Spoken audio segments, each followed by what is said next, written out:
ठीक ना। अब हम लोग क्या पढ़ने वाले हैं? वृत्त। क्या पढ़ने वाले हैं? वृत्त। पाठ 10। कौन सा पाठ? पाठ 10 में पढ़ेंगे हम लोग वृत्त। क्या पढ़ने वाले हैं बेटा लोग? वृत्त। ठीक ना। अब इसमें देखते हैं कि वृत्त क्या होता है। लिखो, किसी समतल सतह, ये क्या है? समतल सतह है, ये एक बिंदु है। क्या है? बिंदु है। किसी भी समतल सतह पर किसी एक बिंदु से समान दूरी पर, कहाँ पर? समान, चारी ओरी बराबर दूरी रह चाहिए। ठीक ना, बराबर दूरी पर, यहाँ से ये जितना इधर खींचे उतना, उसे क्या बोलते हैं? त्रिज्या। तो समान दूरी पर स्थित, क्या? समान दूरी पर स्थित बिंदुओं का बिंदुपथ क्या कहलाता है? वृत्त। ये बिंदु है, इन सबको अगर मिला दिया जाए तो क्या बनेगा? एक पथ बनेगा। क्या बनेगा? पथ। पथ मतलब होता है रास्ता। क्या होता है? रास्ता। डहर। क्या बनता है? डहर। ठीक ना, इसे क्या बोलते हैं? वृत्त। हालांकि चित्र गोला नहीं है, लेकिन समझो क्या है। ठीक ना, इसके अंदर ओ मान लो, तो बिंदुओं का बिंदुपथ क्या कहलाता है? वृत्त। ठीक ना, ठीक, बिंदुओं का बिंदुपथ क्या कहलाता है? वृत्त। तो लिखो परिभाषा, किसी, कहाँ? किसी, याद रखना गोला और वृत्त में अंतर। तुम लोग गोला वृत्त को सेम समझते हो शायद, ठीक ना। नहीं, गोले को हम हाथ में लेके खेल सकते हैं, जैसे हो गया गेंद हो गया, ठीक है ना। और क्या हो गया तुम्हारा? क्यूब हो गया। ये तुम्हारा मान लो ये बेलन हो गया, जैसे ये भी क्या है? मार्कर क्या है? बेलन है। हम इनको क्या लेते हैं? हाथ में लेके खेल सकते हैं ना। ये 3D डायग्राम होते हैं। कैसे होते हैं? 3D। तो ये वृत्त किसी सतह पर बनाया जाता है। कहाँ बनाया जाता है? सतह पर। इसको हाथ में लेके हम खेल नहीं सकते हैं। इसलिए जब भी वृत्त की परिभाषा हो या आयत की परिभाषा हो, तो हमेशा लिखना है किसी सतह पर। आयत का भी हाथ लेके खेले हो क्या? आयत को लेके कभी भी हाथ में खेल नहीं सकते। इसका मतलब क्या समझे? कि हम केवल 2D डायग्रामों को केवल सतह पर ही बना सकते हैं। कहाँ कर सकते हैं? केवल सतह पर बना सकते हैं। तो वृत्त गोले में ही अंतर है, दोनों को डायग्राम से बनता है, लेकिन 3D में गोला होता है, वृत्त 2D में, मतलब इस सतह पर होगा। 3D हवा में नहीं आ सकता। जो चीज हवा में आ जाए वो क्या कहलाती है? 3D वस्तु कहलाती है। जैसे हम सब भी किस में है? 3D में है। ठीक ना। हम लोग के पास क्या है? आयतन है। क्या है? आयतन है। और हम लोग का पृष्ठीय सतह है, लेकिन इसका केवल क्षेत्रफल होता है, आयतन नहीं होता। कभी पढ़े हो कि वृत्त का आयतन ज्ञात कीजिए? नहीं। कभी पढ़े हो आयत का आयतन ज्ञात कीजिए? नहीं। उसका क्षेत्रफल होता है केवल। क्या होता है? क्षेत्रफल। ठीक। किसी सतह, कहाँ पर? किसी सतह पर एक बिंदु से, कहाँ से? एक, हाँ, समतल सतह लिख लो। ठीक है, किसी समतल ऐड कर लो यहाँ पर। किसी समतल सतह, समतल सतह पर एक निश्चित बिंदु से, कितना? एक निश्चित बिंदु से, कहाँ से? निश्चित बिंदु से समान दूरी पर। कितनी दूरी पर? समान दूरी पर स्थित, या स्थित बिंदुओं का, किसका? बिंदुओं का बिंदुओं का बिंदुपथ क्या होता है? बिंदुओं का बिंदुपथ नहीं, वृत्त। क्या कहलाता है? वृत्त कहलाता है। और जो दूरी निश्चित होती है, क्या?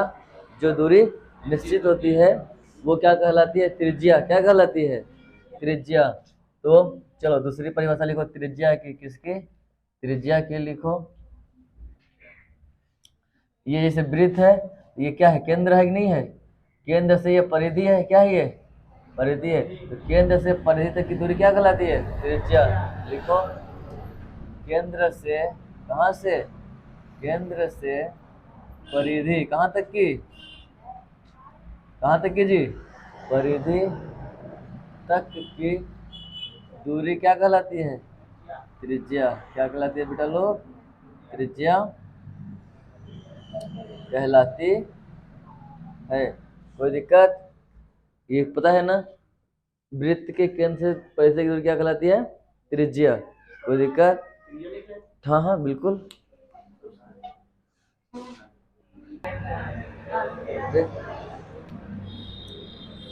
तीसरा नंबर देखेंगे परिधि। किसकी बात करें?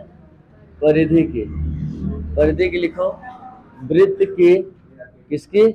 वृत्त की पथ की कुल लंबाई। ये वृत्त है, वृत्त का कुल पथ है, इस पथ की ही लंबाई क्या होती है? वृत्त की पथ की लंबाई क्या होती है? लंबाई परिधि कहलाती है। क्या कहलाती है बेटा लोग? परिधि कहलाती है। क्या कहलाती है? कहलाती है। ठीक ना?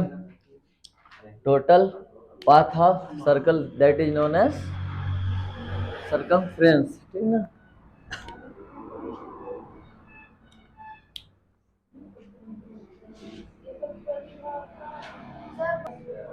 लिखो आगे व्यास। क्या लिखोगे?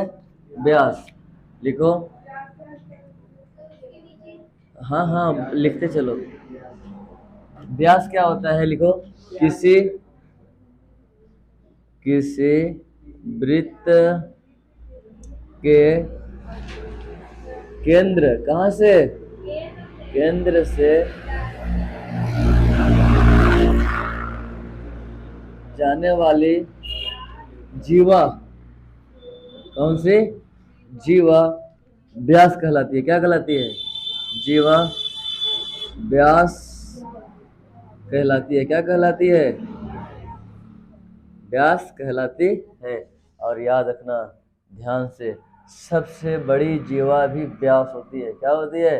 सबसे बड़ी जीवा व्यास होती है। तथा ऐड कर लेना इसी में, तथा सबसे बड़ी जीवा व्यास कहलाती है।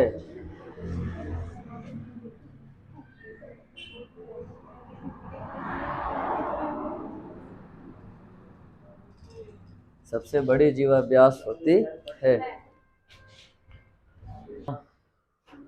ठीक ना? अब देखो इसको और भी लिखते हैं। व्यास त्रिज्या की दोगुना होता है। ओए, व्यास क्या होता है? त्रिज्या की दोगुना भी होता है। और भी लिख सकते हो, व्यास त्रिज्या का क्या होता है? दोगुना। क्या होता है? त्रिज्या का दोगुना होता है। व्यास त्रिज्या का क्या होता है? दोगुना होता है। ठीक? हाँ देखो, ठीक ना? अब आता है जीवा। किसकी बात आती है? जीवा की। तो याद रखना, नंबर डालने याद आए। कहाँ तक हो गया है ये? ये 5वां नंबर है ना? ठीक। देखो जीवा क्या होता है बेटा? जैसे ये वृत्त है, क्या है? कोई दिक्कत? एक तो कोई भी रेखा आ जाए, या रेखा खंड आ जाए, या किरण आ जाए, दोनों आ जाए, चाहे रेखा आ जाए, चाहे रेखा खंड आ जाए, चाहे किरण आ जाए, कौनों उठ के आया। क्या किया? उठ के आया और इसको कहीं से काट दिया। क्या किया? कहीं से काट दिया। इसका मन यहाँ काट दिया, इसका मन यहाँ इससे काट दिया। जहाँ मन वहाँ काट दो। ठीक? जहाँ मन वहाँ काट दो। तो ये परिधि है, नहीं है? ललकिया, ललकिया है। और करीटी क्या है? जीवा हो जाएगी। ललकिया क्या है? परिधि है। मान लो ये बिंदु ए है, ये बिंदु क्या मान ले? बी। क्या हुआ है ना, ये रेखा का एक टुकड़ा है। क्या है? ए से लेकर बी तक क्या है? टुकड़ा है। रेखा का टुकड़ा है कि नहीं है? है ना मुकेश बालक? ए से लेकर बी तक क्या है? टुकड़ा है। तो इसी को क्या कहते हैं? जीवा। क्या कहते हैं? क्योंकि वृत्त की एरिया में घुस गया है। कहाँ घुसा है रे बाबा? वृत्त के एरिया में। इसलिए रेखा तो है, लेकिन ये क्या कहलाएगा? क्या कहलाएगा? जीवा। किसका? मेरा, तुम्हारा नहीं, वृत्त का। किसका? किसका कहलाएगा? वृत्त की जीवा कहलाएगी। ये भी यहाँ से लेकर यहाँ तक ये भी जीवा है, ये भी जीवा है। ये हो गया। ये क्या है? आर है। आर मतलब त्रिज्या, आर मतलब त्रिज्या। कोई दिक्कत? मिटा देते हैं, कुछ कचरा सा लग रहा है, ठीक ना? तो बात समझो। पल्ले चढ़ी नहीं चढ़ी? नहीं चढ़ी है? चढ़ाओ फिर से, ढंग से लोगे तो चढ़ेगी। देखो इधर, ये क्या है? वृत्त के अंदर रेखा खींच दी है या रेखाखंड, इसको रेखाखंड कह दो। क्या कह दो? रेखाखंड। ये ए है और ये बी है। तो किसी भी रेखा, कोई भी रेखा या रेखाखंड या किरण जो वृत्त को दो जगह काटे, कम से कम कितनी जगह? दो जगह। दो जगह काटेगी तो वो क्या कहलाती है? जीवा। क्या कहलाती है? जीवा। चाहे वो छोटी हो चाहे बड़ी, उससे फर्क नहीं पड़ता। अगर दो जगह काट दी तो क्या कहलाएगी? जीवा। अगर कोई रेखा केवल एक जगह काटे, कितनी जगह? तो क्या कहलाएगी? वो स्पर्श रेखा। क्या कहलाएगी? एक जगह काटे या एक बिंदु पर छेदक हो या एक बिंदु पर प्रतिच्छेद करे या एक जगह छू के निकल जाए। बात तो सुनो, क्या क्या कह सकते हो? चाहे एक जगह छू के निकल जाए, क्या करे? छू के निकल जाए, या इससे भी ये कह सकते हैं एक जगह को प्रतिच्छेद करके निकल जाए। क्या करे? एक बार प्रतिच्छेद कर दे, एक बार छू दे, एक बार काट दे, एक बार प्रतिच्छेद कर दे, जो चाहे वो कहे। या एक बिंदु पर छेदक रेखा, एक बिंदु पर छेदक रेखा भी कहते हैं इसको। तो क्या कहलाती है? स्पर्श रेखा। क्या कहलाती है? स्पर्श रेखा। कोई दिक्कत? तो लिखो परिभाषाएं थोड़ा सा, जीवा की लिखो। कोई भी रेखा, क्या लिखोगे? कोई भी रेखा जो कितने बार, जो वृत्त को दुहला, कहला दुहला, वृत्त को दो बार, कितने बार? दो बार या दो बिंदुओं पर, वृत्त को दो बिंदु वो पर क्या करे? छेद दे। क्या कर दे? छेदा कर दे, काट दे, पीट दे, प्रतिच्छेद कर दे। क्या कर दे? प्रतिच्छेद करे। क्या कहलाती है? जीवा। करे तो जीवा कहलाती है। क्या कहलाती है? जीवा कहलाती है। कोई दिक्कत है बेटा लोग? नहीं? बात परिभाषा समझ नहीं आ रही है? वीडियो को दोबारा रिपीट करके देखो, बात समझ आएगी, ठीक है? और अगला नंबर क्या बताने वाले थे? स्पर्श रेखा। क्या बता रहे थे? स्पर्श रेखा। स्पर्श रेखा क्या होता है? स्पर्श का मतलब होता है छूना। क्या होता है? छूना। स्पर्श का मतलब क्या होता है? छूना। जो वृत्त को केवल छुए, काटे पीटे नहीं, एंट्री ना करे, उसके एरिया में न जाए। इसकी एरिया है बाहर से मत करके आएगा, बाहर से छू के निकल जाएगा। सीमा को केवल छुएगा, टच करेगा, तो वो क्या कहलाता है? स्पर्श रेखा। ठीक है? तो स्पर्श रेखा लिख लिया जाए यहाँ पे थोड़ा सा।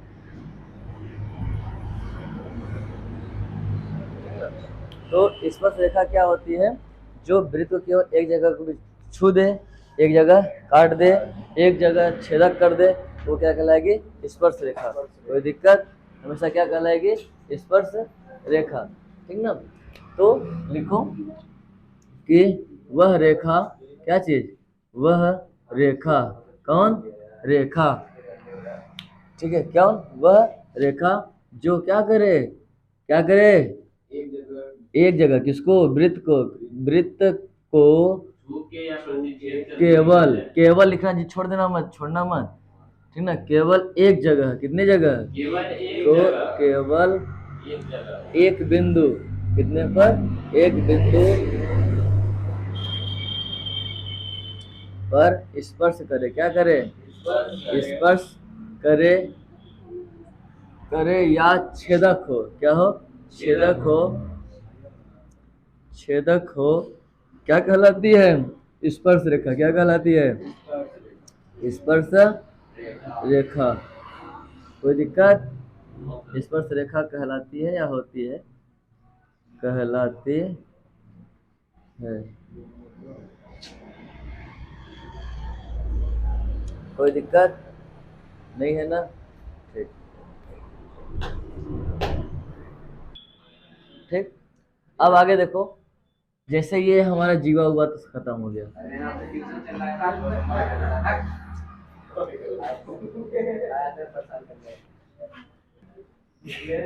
चलो आगे देखो, ये क्या है? सर्कल था, अभी भी है भाई, ठीक है, मर थोड़ी गया।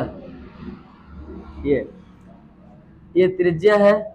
अगर केंद्र से, मैं क्या बोला था कि केंद्र से जाने वाला सबसे बड़ा जीवा क्या कहलाता है? व्यास। ये केंद्र है, कोई भी चीज गुजरेगी जो व्यास केंद्र से, यही सबसे बड़ी क्या हो जाएगा? व्यास। तो वही याद करना है कि केंद्र से गुजरने वाली सबसे बड़ी जीवा क्या कहलाती है? व्यास। व्यास एक खुद जीवा है, क्या है? लेकिन त्रिज्या एक जीवा नहीं है, ठीक है, याद रहेगा ना? तो सबसे सबसे बड़ी जीवा क्या कहलाएगी? व्यास। कोई दिक्कत है? नहीं। अब इसके बाद क्या बताने वाले थे? देखो लंब के बारे में देखो थोड़ा सा, कि जैसे ये कोई वृत्त है, क्या है मेरा? ठीक ना, ये त्रिज्या है, ठीक। स्पर्श रेखा इस पर नीचे आएगी सीधे, तो याद रखना कि त्रिज्या जो होती है, कौन? त्रिज्या स्पर्श रेखा पर लंब होती है। क्या होती है? लंब। इसका प्रमेय आएगा, बस थोड़ा सा याद करते रहो। हाँ, कि जो त्रिज्या होती है स्पर्श रेखा पर क्या होती है? लंब। तो लिख लो, त्रिज्या सदैव स्पर्श रेखा पर लंब होती है। त्रिज्या स्पर्श रेखा पर सदैव लंब होती है।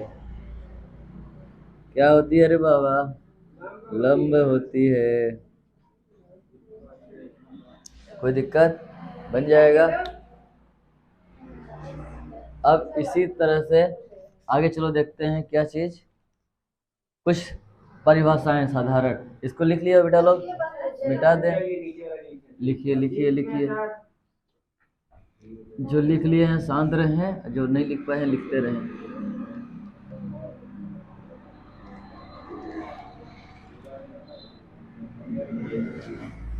ठीक, अब आगे देखो, थोड़ा स्टार ऐसे हेडिंग बनाते जाओ, स्टेटमेंट बनाते जाएंगे। हो गया, ठीक है, 1 2 का दिक्कत नहीं है। अब देखो, एक यहाँ रेखा स्पर्श रेखा है, इस रेखा के समांतर अगर एक और रेखा खींचना चाहें तो वो ऊपर ही आएगी। समांतर तो ऐसे आएंगी, बहुत सारी आएंगी। क्या आएंगी? बहुत सारी आएंगी, लेकिन इसके समांतर स्पर्श केवल इसी बिंदु पर मिलेगा, इसके मुड़े पर। कहाँ मिलेगा? अगर इधर कहीं खींचेंगे तो काट देगा 2 जगह। कितने जगह काटेगा? 2 जगह। समांतर तो रहेगा, लेकिन वो स्पर्श नहीं रहेगी। तो किसी वृत्त की समांतर स्पर्श रेखाएं केवल 2 ही संभव है। कितना है? 2। अगर एक यहाँ है तो एक यहाँ होगी। कितना कहाँ होगी? यहाँ ऊपर। केवल 2 ही जगह आएगा, एक यहाँ और एक यहाँ, उससे अधिक नहीं। अगर बीच में खींचने की कोशिश करोगे तो क्या होगा? 2 जगह काट दिया, तो ये स्पर्श रेखा नहीं है। समांतर जरूर है लेकिन स्पर्श रेखा नहीं है। तो बोलेगा किसी वृत्त में समांतर स्पर्श रेखाएं कितनी होती है? कितनी होती है? 2। अब बोला कितना जोड़ा होता है? तो केवल 1 जोड़ा। 2 ठो को मिलाने पर 1 जोड़ा बनता है, 1 जोड़ी बनती है। बनती है ना, 2 लोग मिलते हैं तो 1 जोड़ी बनती है। तो इसी तरह से ये रेखा और एक ये रेखा दोनों मिलकर 1 जोड़ी, मतलब स्पर्श रेखाओं का केवल 1 जोड़ा समांतर होगा। क्या होगा? स्पर्श रेखाओं का केवल 1 जोड़ा समांतर होगा, ये नहीं कि कई सारे। और दूसरे बिंदु पर, मतलब ये है, इसके समांतर केवल एक ही स्पर्श रेखा हो सकती है। और दूसरी रेखा मान लो इधर खींच दी, क्या खींच दी है? इधर। इसके समांतर भी और होगी, और दूसरी होगी, लेकिन इसके समांतर केवल एक ही स्पर्श रेखा होगी। मतलब एक स्पर्श रेखा है तो उसके समांतर स्पर्श रेखा केवल एक ही होगी। पहली बात क्लियर? ठीक है ना? तो लिखो, किसी स्पर्श रेखा के समांतर क्या होगा? समांतर केवल एक स्पर्श रेखा होगी। केवल एक स्पर्श रेखा होगी। क्या होगी? एक स्पर्श रेखा होगी कि नहीं होगी? होगी। ठीक। और देखो, इतना तो हो गया ना। अब बताओ, ए बेटिया लोग, शोर नहीं।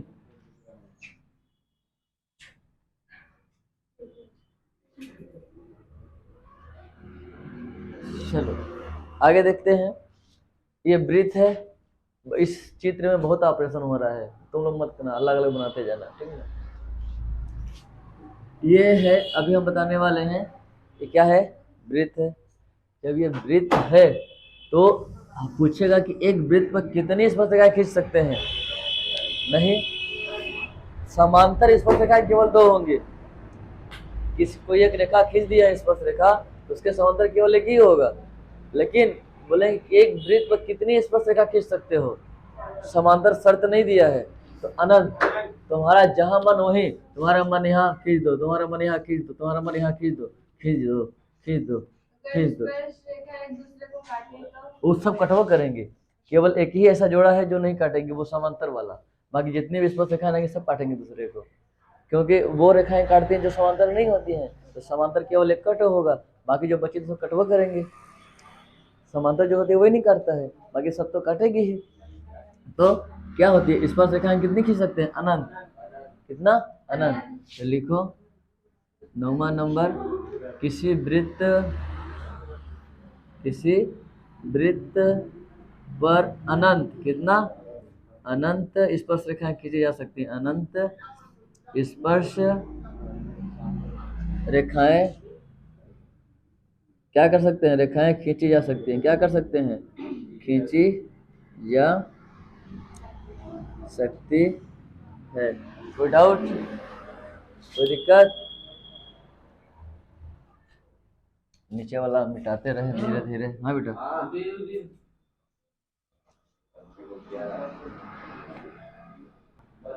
ठीक। आगे जैसे 10वां नंबर लिखो, पहले समझो इसके बाद। क्या, पहले समझना फिर लिखना रे। एक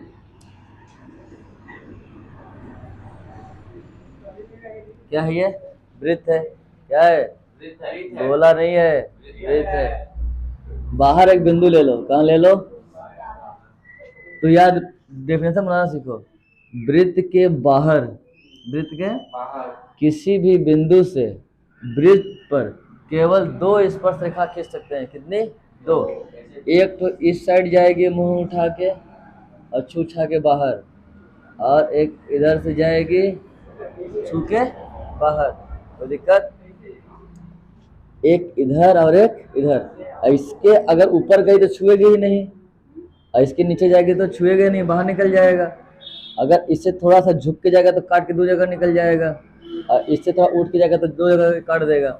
मतलब कोई भी बाहर बिंदु स्थित है तो बाहरी बिंदु से वृत्त पर केवल और केवल 2 स्पर्श रेखा खींच सकते हैं, 2 से अधिक स्पर्श रेखा नहीं खींच सकते। तो लिखो, किसी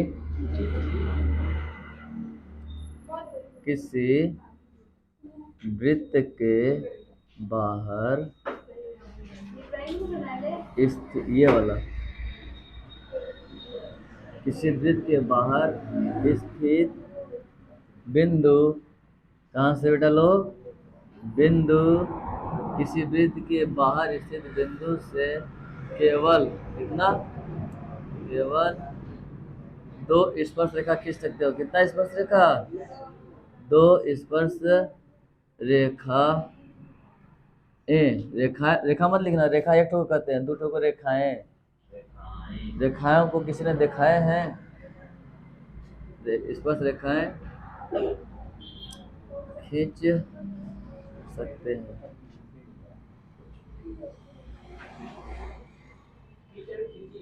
खींच सकते हैं या खींची जा सकती हैं, या स्पर्श केवल 2 स्पर्श रेखाएं होती हैं, वही मतलब है। चीज़ों को समझो थोड़ा सा। हाँ बिल्कुल, ड्राइंग बना लीजिए, इसमें कोई डाउट की बात नहीं है। कल 10 के 10 स्टेटमेंट कंप्लीट होना चाहिए, और यही वृत्त की रचना करने में काम आएगा। ठीक है, तो इस तरह से बने रहें, और इसी तरह की इंटरेस्टिंग वीडियो पाने के लिए चैनल पर बने रहिए, शेयर कीजिए और सब्सक्राइब कीजिए। अपने दोस्तों में अधिक से अधिक शेयर कीजिए, ताकि मुफ्त में घर बैठे कोचिंग की सुविधा प्राप्त कर सके। धन्यवाद।